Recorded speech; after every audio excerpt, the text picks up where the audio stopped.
Hi viewers, அஸ்ஸலாமு அலைக்கும். இன்றைக்கி வீட்டிலேயே தக்காளி கெட்சப் எப்படி செய்கிறது அப்படின்ட்டு பார்க்கலாம். ஹலோ, அஸ்ஸலாமு அலைக்கும். தக்காளி சாஸ் செய்ய வேண்டிய பொருட்கள் பாருங்கள். தக்காளி 1 கிலோ, நல்லா பழுத்த தக்காளி சிகப்பாக இருக்குது, பார்த்து எடுத்துக்கோங்க. செங்காயெல்லாம் போடாதீங்க. பழுத்த தக்காளி 1 கிலோ, உப்பு 1 டீஸ்பூனு,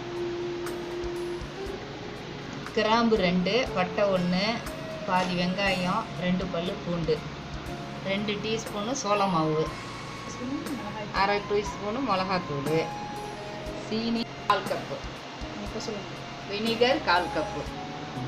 தக்காளியை கழுவிட்டு கட் பண்ணி வேக வச்சு வச்சுக்கோங்க.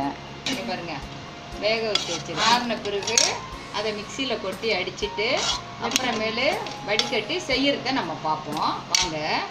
அது மிக்சியில் அரைச்சி நம்ம வடிகட்டி சாஸு நம்ம சட்டியில் வச்சு நீங்கள் என்ன பேனில் வச்சு அடுப்பில் வச்சு கிண்டிக்குங்க. இப்போ நான் அடுப்பில் வச்சு அதை கிண்டியிருக்கேன். வினிகர் 1/4 கப்பு அதை ஊற்றுறேன் பாருங்கள்.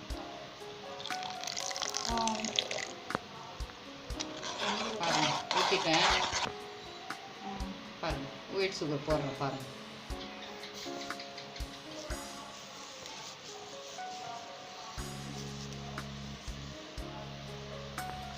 பாருங்கள், 1 ஸ்பூன் அந்த உப்பு எடுத்து வச்சோமே, சால்ட்டு போட்டு வச்சு, இந்த 1 ஸ்பூனு மிளகாத்தூள்.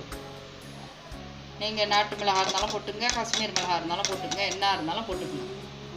ரெடி ஆகணும் தான் காட்டுறேன். எல்லாத்தையும் போட்டுட்டேன் பாருங்கள். சோள மாவு வச்சுருந்தோமே, கார்ன்ஃப்ளவர் மாவு, அதை கரைச்சி கடைசியில் ஊற்றிட்டேன் திக்னஸ்க்காக. அது கொஞ்சம் லேட்டாக பாருங்கள், திக்காகிடும். நீங்கள செஞ்சு பாருங்கள். லைக் பண்ணுங்கள், ஷேர் பண்ணுங்கள், சப்ஸ்கிரைப் பண்ணுங்கள். அவ்வளோதான், அது ரெடி ஆகிடுச்சு பாருங்கள். திக்காகிடுச்சு பார்த்தீங்களா? திக்காகிடுச்சு. ரெடி செஞ்சு பார்த்து எப்படி இருக்குன்னு போடுங்க. பாருங்கள், ரெடி ஆகிடுச்சு. கார்ன்ஃப்ளவர் ஊற்றி திக்னஸ் ஆகிடுச்சு. இதே மாதிரி நீங்களும் செஞ்சு ஒரு பவுலில் பாட்டிலில் நல்லா ஸ்டாக் பண்ணிக்கோங்க. 3 மாதம் வரைக்கும் கெடாமல் இருக்கும். ஆற விட்டு ஸ்டாக் பண்ணிக்கோங்க.